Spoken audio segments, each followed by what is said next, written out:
while back I had the opportunity to try and feature what's considered from some one of the best VR headsets on the market. Yes, we're talking about the Varjo Aero, one of the best visual experience I ever tried in VR. Is it a good though, or was just overhyped? Hey, Tyriel here, so welcome to the VR Tech channel, so let's discover it together in this video. Let's discover what's wrong with it and what's great about it. So well, let's get into it, just after this little sponsory thing. Yeah, because this video is supported by VR Wave, and yes, we already talked about them. I'm gonna keep talking about it because they're actually very good. Still using them. And they're also making a big campaign for Christmas and the holidays, so well, it's time to check them out. If you don't know VR Wave, they make lenses that correct nearsightedness, farsightedness, and astigmatism, beside of course protecting your actual lenses from scratches. You know when you use your glasses, right? Not good. They have blue light filter and anti-glare options, that the one that I'm actually using, and they work a new design that has rounded edges and thinner frame, so it's not really touching your nose anymore. Also, you might want to check their website because now they have other accessories like face covers, halo straps, and the carrying case. And of course, all of them are in deep promotion for the holidays, so make sure to get a pair before this period ends. I'm gonna leave the links in the description below, so check them out for sure, because those are one of the top priorities that I would suggest to people with glasses, because glasses in VR kind of suck. But yeah, of course, thanks again to VR Wave for supporting this video. Alright, here we are. So there's a bit to talk about this headset, because it has some particular things, some particular choices that makes it good in a way and kind of bad in the other. There are some little fallbacks that you don't really expect from a headset like this, and some things that really shine a lot. But the most important thing is this is a headset that you can actually buy. It's not just those prototypes that are made for a proof of concept. But as a consumer, it's a bit pricey, yes, because it costs $19.90, so $1,990. I know, but it really packs some amazing tech that is gonna bring the experience to completely another level. Let's talk about the headset itself first. Well, this has a particular design that you might love it or hate it. The reflecting part in front is very particular with the videos and stuff, and it has a kind of very nice feeling fabric all around. The headset itself really looks premium, with a weight around 450 grams. What doesn't really feel that premium is actually a headband. That it's very particular because there's a lot of way to make it work for different faces, different heads, and this might be good on the way, but on the other way, well, there are even too many regulations that you can do, because you have the top strap, you have the ability to actually tilt the strap itself, and then you have the dial on the back that with the wiggly thing that moves up and down, depends on where you put it on your head. Is it comfy at the end of the day? Yes, because it also has a counterweight on the back, but on the other way, it's kind of a weird contrast with the ease to use that we have in the headset itself, because this headset is auto IPD adjustment with two little motors that are gonna move the lenses in base of the distance of your eyes. And that's pretty cool, because you put it on and you have the best experience possible, visually speaking, because of that. But it's really in contrast with the fact that you have to regulate every single thing in your head first, and then when you put it on, well, it's gonna be perfect anyway, visually speaking. And how does it happen? How do we have an automatic interpupillary distance adjustment? Where, because here we have eye tracking, and it's used in one of the best ways that we ever seen in VR thus far. So this headset is not gonna just track your eyes for the sake of it, but it's actually using it in a very smart way that is very hard to see in different headsets right now, even if we really heard about it a lot. And we're talking about foveated rendering, another key to have the best visual experience possible. And it really feels like all this headset was built to have the best clarity possible in there, like a very straight focus. And I have to say that they actually achieved it here. By the way, going back, foveated rendering is the ability to increase the resolution in the parts of the frame where you're actually looking at.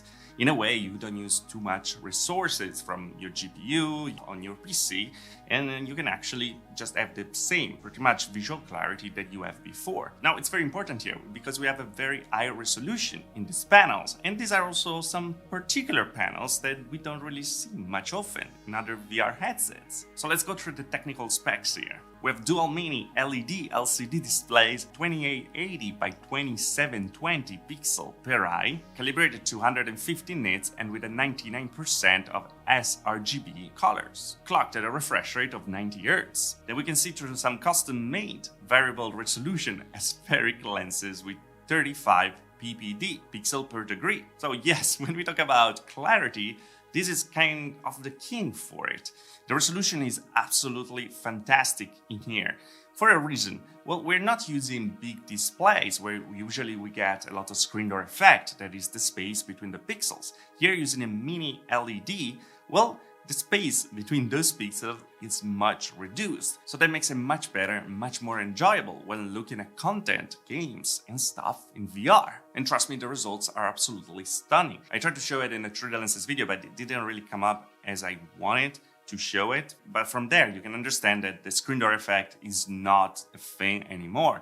It's so reduced that really it's not that important. And the thing that makes clarity on this headset amazing is actually what we said before, the full vector rendering, because we have already a very high resolution and we can increase it even further. Anyway, colors are good, clarity is good, blacks are pretty good, but we're still talking about an LCD display at the end of the day. The FOV is pretty good, they say around 115 degrees, but yeah, so far it's all good beside one thing, and I don't really know how they actually failed at it, because it's kind of an easy thing that VR solved a long time ago, because this headset is a particular problem. This is a barrel distortion. You know the effect where all the world is shifting around, where you actually look around, like if you're looking through the hand of a bottle? Well, that's what we have over here. It's kind of a shame because it kind of ruined all the amazing experience that you will have otherwise with this headset. Now, we saw other companies actually fixing this via software, but it's kind of weird that we are at this point and we still have this problem. Something that I saw a bit also on the X-Style 8K. So all these very expensive and very features ready and feature packed virtual reality headsets, they kind of had the same problem when it comes to lenses.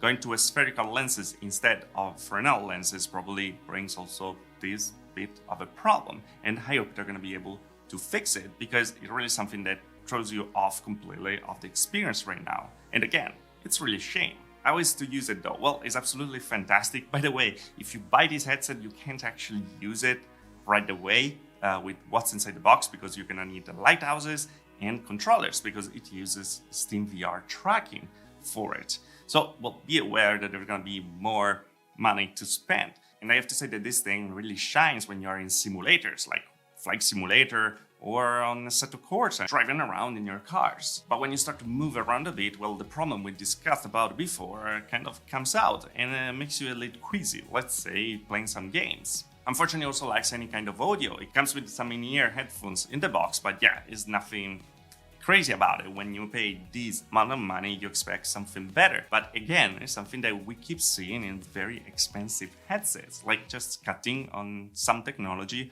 while really focusing on the clarity. So far, did I enjoy the Varjo Aero? Well, I think that this thing was absolutely amazing. The software was well polished and something very hard to achieve when talking about small companies like Varjo is. Let's remember that making VR headsets is very hard. So they achieved like almost the impossible over here. And that's a thing that leaves a kind of a bittersweet taste, because we saw so many good stuff from this company, and then a fallback like the barrel distortion is something that I wasn't expecting at all.